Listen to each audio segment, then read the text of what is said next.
bem, estamos de volta com você hoje com o nosso tema um tanto interessante, não é?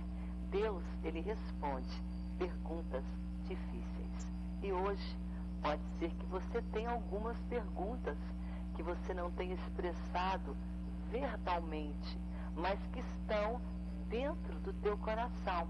E você está pensando sobre algumas coisas e você está assim um pouco receoso, quem sabe alguma tristeza veio através de uma situação, não é, para dentro do teu coração e você está talvez decepcionado. Muitas vezes você pode estar se sentindo só, pode estar se sentindo traído, machucado, ferido, e todas essas coisas podem trazer um sentimento de mágoa para dentro do teu coração. E no meio desse problema, você pode se sentir só, desamparado, cheio de perguntas: onde estão meus amigos? Onde está isso? E até mesmo você pode perguntar: onde está Deus no meio desta decepção? E você pode até perguntar, vamos começar aqui com a primeira pergunta, porque nós estamos falando que Deus, Ele responde perguntas difíceis. E essa pode ser a tua hoje. Essa bem aqui. Onde está Deus? Ou onde estava Deus quando tudo isso aconteceu? Você pode estar hoje pensando isso. Essa tristeza, esse problema, essa dificuldade, essa dor, essa tempestade que assolou o teu lar, a tua vida pessoal. E você pode estar perguntando: pois bem, aonde estava Deus quando tudo isso aconteceu na minha vida, na minha família? A resposta de todas essas perguntas estão na palavra, estão na Bíblia. E nós podemos parecer até um pouco simplistas, mas a verdade é esta: Deus estava lá e Deus continua com você. Quando aconteceu toda essa tempestade, Ele estava ali com você, ciente do que estava acontecendo. Nada pega Deus por surpresa ou de surpresa. Ele estava lá. Quando tempestades vieram sobre a minha vida pessoal, eu, Raquel, sobre o meu lar, meu casamento, vida de filhos, finanças e outras circunstâncias da minha vida, eu tenho que crer que Deus não deixou de estar comigo. Ele estava lá. E Ele continua lá comigo e com você. Olha o que diz a palavra de Deus, que já é uma resposta, está entendendo? Você já está perguntando, ora, aonde que estava Deus? Olha o que diz a palavra dele em Provérbios. E seria interessante você anotar esses versículos. Olha aqui, sempre bom ter uma canetinha com a gente. Eu estou com uma aqui comigo, a minha canetinha, estou com um livro aqui que eu quero até citar alguns pensamentos muito bons. Então pega uma caneta, um papelzinho, um caderninho, estou com o meu caderninho também, e vale a pena você conferir. Você não está estudando a Bíblia? Então pega um caderno, anote esses versículos, tá bom? Fazem parte da resposta. Deus está respondendo aqui em Provérbios, no capítulo 3, versículo 15, fala que os olhos do Senhor estão em todos os lugares. Os olhos do Senhor estão em todo lugar e contemplando os maus e os bons. Então Deus estava lá quando tudo isso aconteceu, porque os olhos dele estão sobre toda a terra continuamente, não somente olhando aquele que é fiel, aquele que é bom, mas também olhando aquele que não dá nem importância para ele, que faz o mal. Deus é justo. Um outro versículo interessante, né? Essa passagem, esse versículo de Provérbios 3:15. É interessante você anotá-lo. Amém? Então, essa é a resposta. Deus nunca deixou e não tem intenção nenhuma de deixar você, mesmo que você venha passar por esse momento de dificuldade. Deus está no controle de todas as coisas. Tem um pensamento aqui deste autor, que é o pastor Chuck Swindoll, e ele tem muitos livros publicados em português, e esse daqui é um livrozinho que eu ganhei do meu esposo, e aqui ele fala assim, que nada que acontece na nossa vida, nada aconteceu, acontece ou vai acontecer, sem que primeiro passe pelas mãos de Deus. Nada. Nada acontece com você que primeiro passou pelas mãos de Deus, Ele viu e permitiu para que acontecesse na tua vida. Tudo Deus tem um plano. Para tudo Deus tem um propósito. Até mesmo esse momento de dor passou pelas mãos de Deus antes mesmo que chegasse a estar na sua vida. Pense nisso. A segunda pergunta que você pode estar fazendo para Deus, além desta, de onde que Ele estava quando tudo isso aconteceu, é esta: será que quando tudo isso aconteceu na minha vida, esses problemas, será que Deus se importa comigo? Será que Deus se importa com o que eu estou sentindo, com a minha dor? Será que Deus se importa com tudo isso que Ele permitiu acontecer na minha vida? Será que ele se importa com o meu choro, com a minha solidão, com a minha dor, com meus sentimentos, talvez de desesperança? A palavra de Deus diz para nós aqui o seguinte, que sim, Deus se importa, se importou e ainda se importa por nós. Sempre Ele se importou por nós. Não é porque nós estamos passando por um vale que Deus vai deixar de se importar por nós. Sim, Deus importou e continua olhando, se importando, vigiando, amparando a nossa vida, mesmo em momentos difíceis. Um dos profetas menores, chamado Naum, ele tem uma passagem muito tremenda no capítulo 1 do livro dele.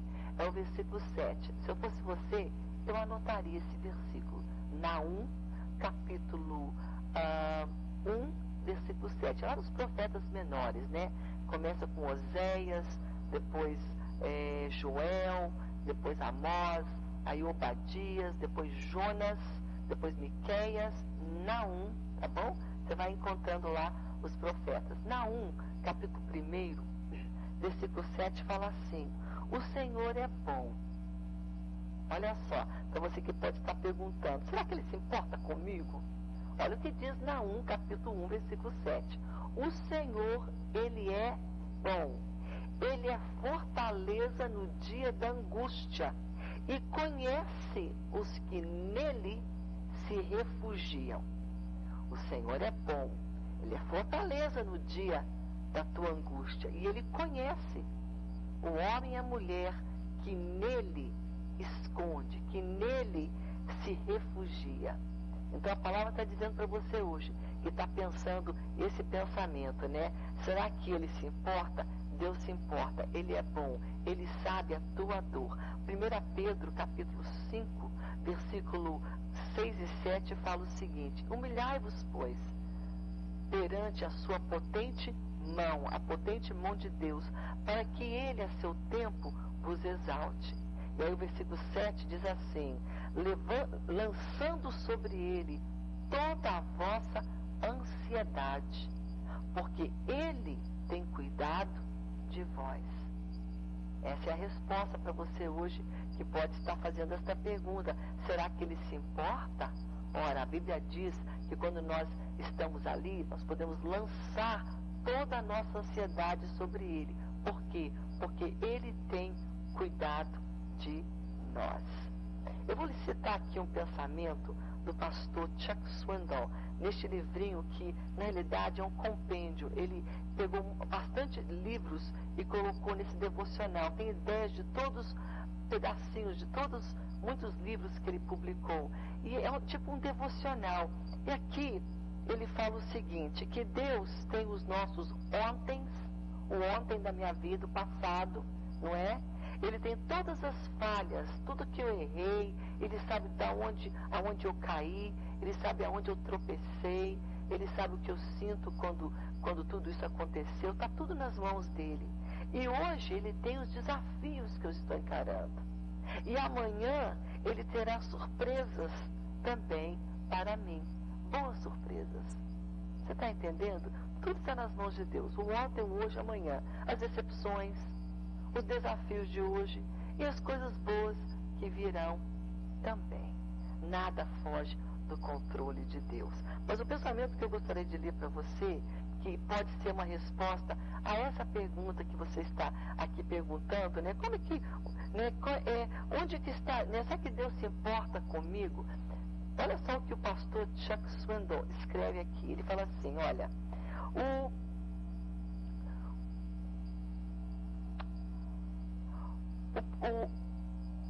foco, né, o objeto assim do cuidado de Deus, do foco de Deus, que é você, que é o mais precioso, né? Deus ele está com os olhos em muitas coisas no mundo, mas precisamente nas pessoas. Então o foco do olhar e do amor de Deus é o seu filho que está passando pelo deserto.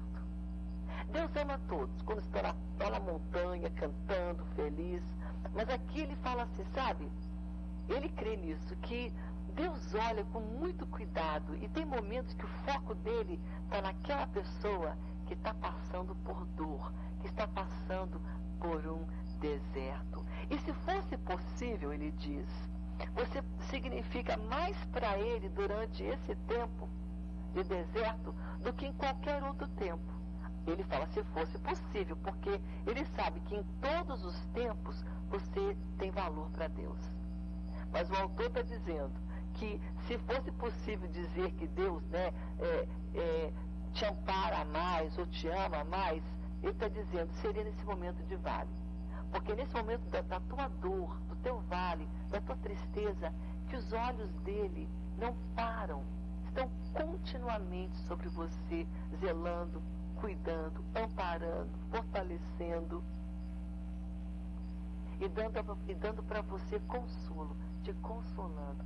Olha que pensamento tremendo. Ele está falando, olha só, o objeto de maior, o objeto que é tão precioso a Deus, de preciosidade, é o seu filho, quando ele está passando pelo deserto. Se possível fosse, Deus, ele estaria, não é? Você significaria mais para ele, né, do que em qualquer outro momento da sua vida, porque ele sabe o que é que você está passando nesse vale. Você é um aluno, um aprendiz dele, e você está aprendendo através de um curso muito difícil chamado Vale da Vida, o deserto da vida. Você está nele e Deus está te vendo. Você está passando por ele, está nessa faculdade, nesse curso, nessa escola, na escola da espera, na escola do sofrimento, na escola o vale, na escola que Deus escolheu. E ali está falando que o foco dele está continuamente sobre esse filho, que Deus está ali cuidando, zelando, está vigiando, está ajudando, não é? Ele ama você com amor imenso, com tanto amor que você não pode medir. E nos momentos de desertos, o seu amor é um oásis e nunca uma miragem. Porque no deserto, às vezes as pessoas estão com tanta sede que elas olham assim e parece que elas estão vendo água, é uma miragem. Chega lá, não tem água. O amor de Deus nunca é miragem. Sempre será um oásis. O oásis é aquela fonte no deserto que você não espera ter, porque não é comum ter água no deserto. Então o oásis é isso, o amor de Deus nos momentos de dor, nos momentos de dificuldade que você está passando. Creio que essa é uma resposta que Deus está te dando para esta pergunta. Será que Deus se importa? Com certeza, Deus se importa. Se importou e sempre haverá de se importar com você. Uma outra pergunta também, que muitos de nós podemos até fazer para Deus, está no nosso coração, é esta: como um Deus tão amoroso pode permitir que isso venha acontecer na minha vida? Você pode estar hoje refletindo e pensando nisso. Como é que um Deus tão amoroso, tão fiel, tão bom, pode permitir essa desgraça, essa tristeza, essa dor, e permitiu que ela entrasse no meu lar, no meu casamento, na minha família, na minha vida.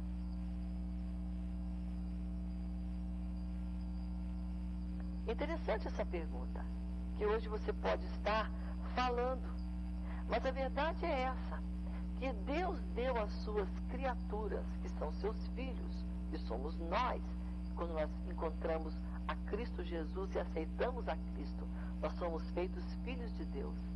Ele dá a nós um livre arbítrio, uma liberdade de escolha. E muitas vezes a escolha que nós fazemos, ela tem consequências. Às vezes são consequências boas, mas às vezes não são tão boas. E muitas vezes nós culpamos Deus pelas nossas escolhas.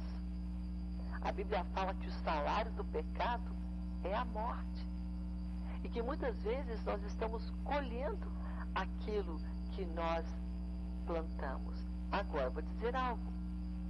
Nem sempre você colhe aquilo que você plantou. Muitas vezes o pecado de uma outra pessoa, de um parente, de alguém que está perto de você, de algum familiar, de alguém com quem você convive, pode afetar a tua vida também. Você não pecou, mas alguém que está na tua família pode ter errado. E as consequências que atingem ele, pode atingir você também.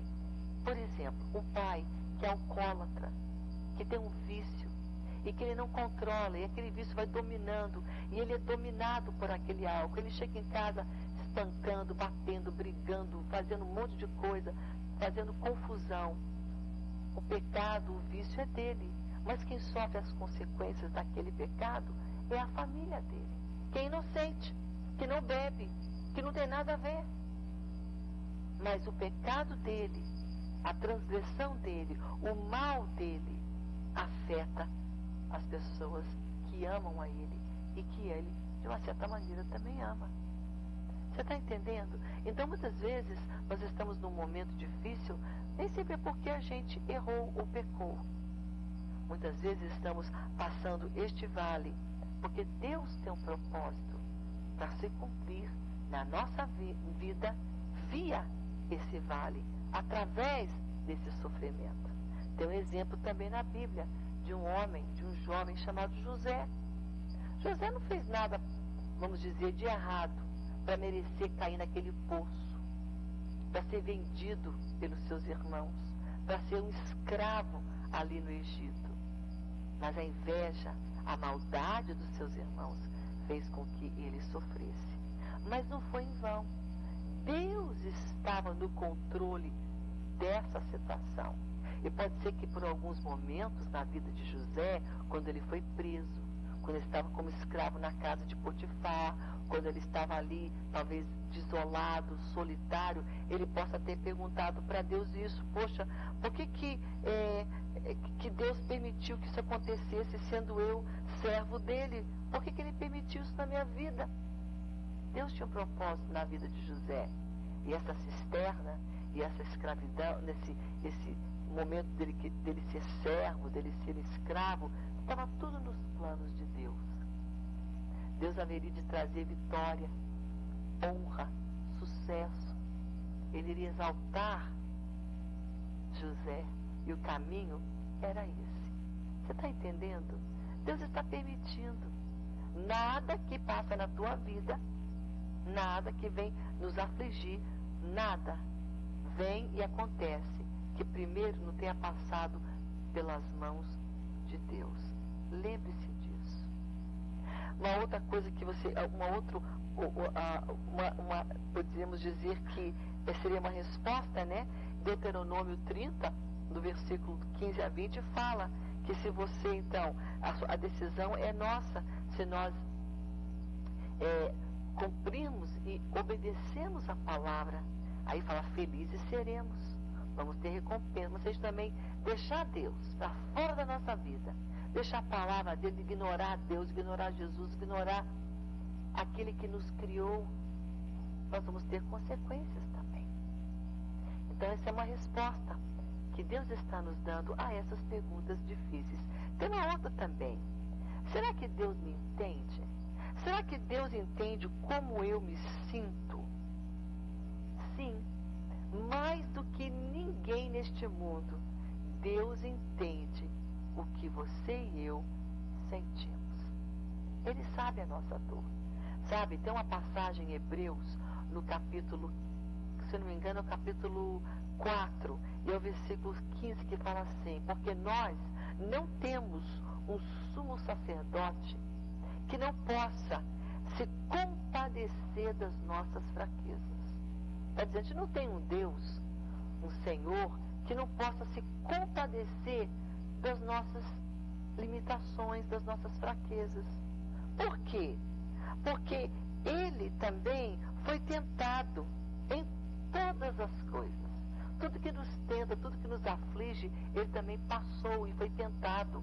Porém, é como a gente, a nossa semelhança, mas Ele não pecou, sem pecado. Ele foi tentado, mas não pecou. Então Ele entende a tua dor. Quando você pergunta, né? Será que Ele entende? Sabe o que eu sinto? A Bíblia fala que Ele passou fome, tristeza, solidão, rejeição. Olha o que diz Isaías 53, versículo 3. Isso aqui é sobre Jesus. Ele era desprezado. Aí você pode perguntar, mas será que Ele me entende? Olha o que está dizendo aqui na palavra dele. Ele era desprezado, o mais rejeitado entre os homens. Homem de dores. Esse é Jesus. Para quem você está chorando e dizendo, será que Ele entende minha dor? A Bíblia fala que Ele era o mais rejeitado de todos e desprezado. Jesus entende o que é desprezo, o que é rejeição, ser rejeitado, desprezado. Ele é chamado homem de dores e que sabe o que é padecer. Ele sabe o que é sentir dor, ele sabe o que é sentir tudo isso. E como um de quem os homens esconderam o rosto. Ele era tão rejeitado que os homens, ali na cruz, quando ele estava sendo crucificado, em outros momentos também, os homens se escondiam dele. Tal era o grau da rejeição. A Bíblia fala, olha só, como um de quem os homens esconderam o rosto. Era desprezado e dele não fizemos caso. Sabe aquela expressão que você faz, aquele gesto assim com a mão? Tá nem aí? Fez nenhum caso? É isso que as pessoas fizeram de Jesus. E muitos de nós estamos perguntando, será que Ele entende? Depois dessa passagem, eu creio que isso aqui é uma resposta para nós. Ele entende, Ele sabe, porque Ele passou. Só pode entender a dor de uma pessoa aquele que passou por aquela dor. Tem pessoas que podem te ajudar, sorrir, chorar com você. Agora, sentir aquela dor, só quem passou. E Jesus passou. Ele sabe. Ele sabe o que é ser traído. Ele sabe o que é ser negado. Ele sabe o que é se sentir desprezado. Ele sabe o que é rejeição. Então hoje nós vamos entender algumas respostas que Ele está nos dando. No próximo bloco nós vamos tratar esta pergunta aqui. A restauração é possível? Depois de tudo que você tem passado, você quer cura, e todo mundo quer. E Jesus veio justamente para isso, para nos salvar, nos curar e libertar. Será que então é possível? Nós vamos entender e ver isso na palavra de Deus, tá bom? E para isso já convido você a abrir tua Bíblia em Mateus capítulo 19 e abrir tua Bíblia também em Jeremias no capítulo 17, versículo 14, tá bom? Em resposta a essa pergunta. A gente vai rapidinho, estamos falando hoje sobre esse tema. Deus responde perguntas difíceis. A gente vai e volta daqui a pouco mais com você.